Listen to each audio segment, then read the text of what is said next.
So I got a call from someone the other day who had given up coffee and chocolate in the hopes that it would reduce their tinnitus, the sound of their tinnitus, which they had recently acquired. And they wanted to know what I thought of that strategy. And I shot back with the infamous Dr. Phil line, "How's that working for you?" It turned out not so great.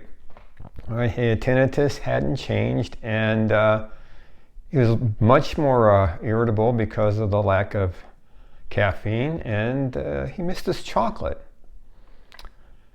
I get a lot of inquiries about diet. I'm going to talk about caffeine in particular today, but it applies to diet, and it actually applies outside of diet to living with tinnitus in general. But coming back to the issue of diet and tinnitus, there was a session at the Iowa conference on tinnitus just this last summer, and the conclusion of the presenter, I'm sorry I don't remember who it was, this was from one of the slides, kind of summing up the state of the research on diet and tinnitus. Prior research indicates that patients with chronic tinnitus tend also to have more B12 and folate deficiencies, as well as nitrate abundances. So what's the takeaway there is to take a multivitamin and cut out the cured meats. That's really about it. We know nothing else in this area. We're like Sergeant Schultz. We know nothing. But there actually has been some research on coffee, caffeine, and tinnitus, because it is such a widespread wives' tale, if you will. I'm not sure what to call it. I'm going to kind of go through a couple of these research studies. I guess the incidence of caffeine and tinnitus in searches in 2005, internet search yielded 50,000 results.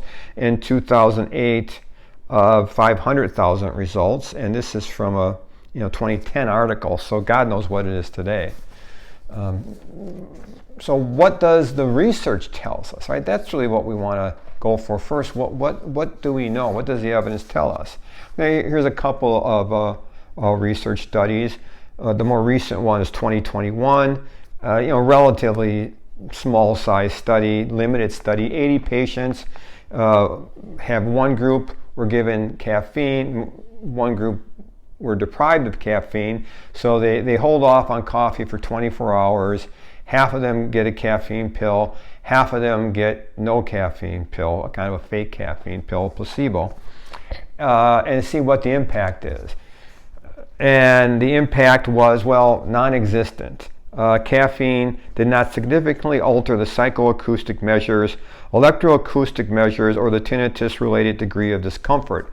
And I'll put the details or the references below if you want to look them up. The effect of caffeine on tinnitus, randomized, triple-blind, placebo-controlled clinical study. It's a little more extensive study that went on for 30 days. And this, I love the title of this study. It says, really sums up a lot, and one thing I want to get across here.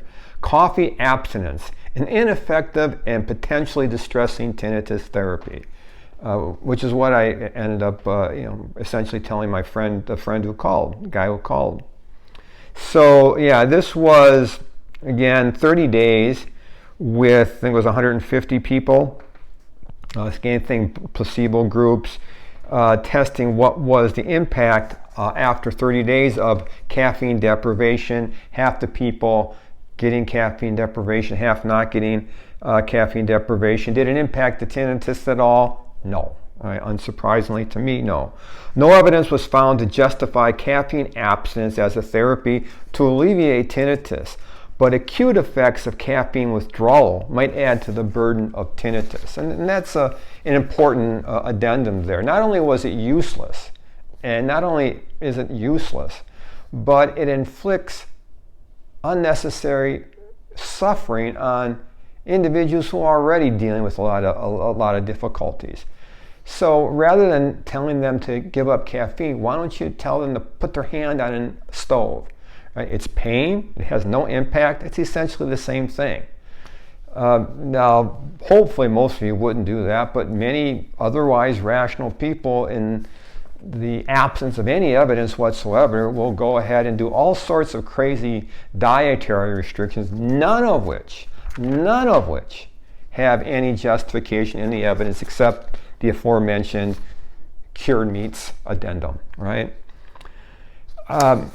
So, you know, that's a danger, that's a problem. One issue with these dietary restrictions that many people impose on themselves with no evidence is they suffer really deprivation. And in case of my friend, you know, deprived of chocolates, another type of deprivation, and with something like addictive as caffeine, there's actually physical symptoms of withdrawal that are rather unpleasant. So again, he wouldn't put his hand on a stove, wouldn't poke himself in the face with a knife, but this, which since it lasted 30 days in the scheme of things was probably much more unpleasant, he did anyway with no evidence whatsoever this was going to help.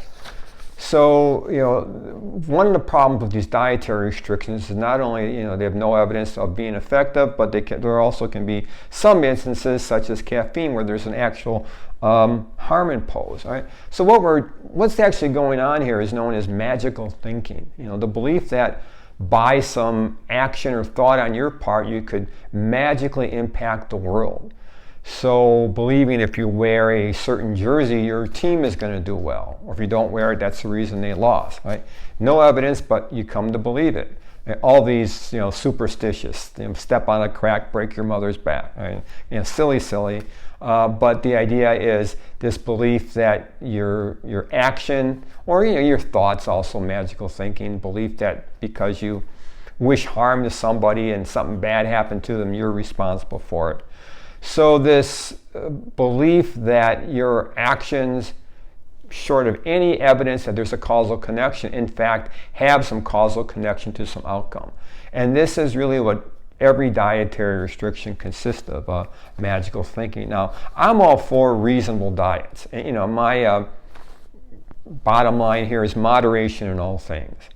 You shouldn't be drinking too much coffee, too much alcohol. You should cut down on excess salt. But don't do these things because of the tinnitus. Do those things because they're good things to do. Right? We don't want the tinnitus to give it any control over our lives. Right? And that's really the deeper problem with these dietary restrictions, is, you know, the classic violations of the Serenity Prayer. Right? You've confused what you can control and what you can't control. Right? This thing that you can't control, the variations on the tinnitus through diet, right? No evidence there's a control there. You're trying to control it. Meanwhile, what you can control, your reactions to the tinnitus, you just completely ignore in terms of all the trainings and therapies that we can work with, that we know interventions, therapeutic interventions that have positive impact. So hoping for something which there's no evidence for versus avoiding something like CBT that there is a ton of evidence for as impacting, you know, the experience of tinnitus. The most extreme form of this was a guy I worked with, and it was a very unsuccessful collaboration. He swore to me that when his tinnitus got bad, if he lay down, went home and laid down, it got better. Right? And he was convinced he was controlling his tinnitus through that, going home and just lying down. And the truth was, as I told him, and this treatment didn't end well, he says, you're not controlling your tinnitus is controlling you. Right? And that's what we don't want to do. We don't want to give the tinnitus any thought, any impact on our life. We want to go about our life in the same way, doing what we're doing, without, you know, going to extremes. So, you know, moderating your diet, because we should do that, moderating your input of sound, which you should do it anyway. But outside of a healthy moderation, you should not be changing a thing about your life because there is no evidence that it's going to have any impact. I will put a proviso here, and that is, if through repeated experiences you become convinced and your experience details to you that something is either making the tinnitus work or some action will reduce its loudness, and you've done that enough times, there may be some idiosyncratic thing, and it may even be a placebo effect. See the article or the video on placebo effect. It doesn't matter if it's a placebo effect or if it's a real thing. If you see this happen again and again and again, then engage in it, as long as it's not something extreme like my friend lying down and giving up on his life. If it's jumping up on one foot for 30 seconds, right, and that somehow makes it better, go ahead and do it, right? If repeated instances show that this does in effect have that impact. You want to make sure you've eliminated all the kind of other variables. You might conclude that your first cup of coffee at work causes the tinnitus to get worse, but it's not the coffee, it's the work that is causing the tinnitus to get worse, because some evidence stress can make it worse, and that's really what's making it worse. So be careful, but don't just jump into something with trying something and just rip something from your life that was a normal part of your life that you used to do and enjoy. Maybe a weekly beer, just because you've been told alcohol is going to ruin your tinnitus, is going to make your tinnitus blow up. Do experiments, try and see if it does make it worse. And if, again, repeated experiments, well, whatever works is the end story. But there's no evidence, as I said, for anything in the dietary realm is having impact. Doesn't mean it might not impact you. So see what it does, but don't assume ahead of time.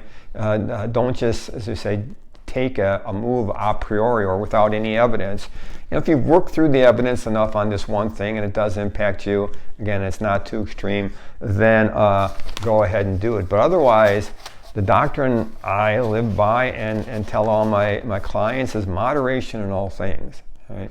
Again, don't change anything because of your tinnitus. You want to moderate because it's good for you. It shouldn't be in loud environments. It shouldn't be eating too much or too much salt or coffee or anything, really. But outside of a healthy moderation, really, don't change anything about your life, and don't believe someone who tells you that if you engage in some dietary practice, it's going to impact your tinnitus, again, because there's no evidence that this is the case. So that's today's session. I hope it helps. If you liked it, sign up for the site, leave a like, and take care of yourselves. Bye.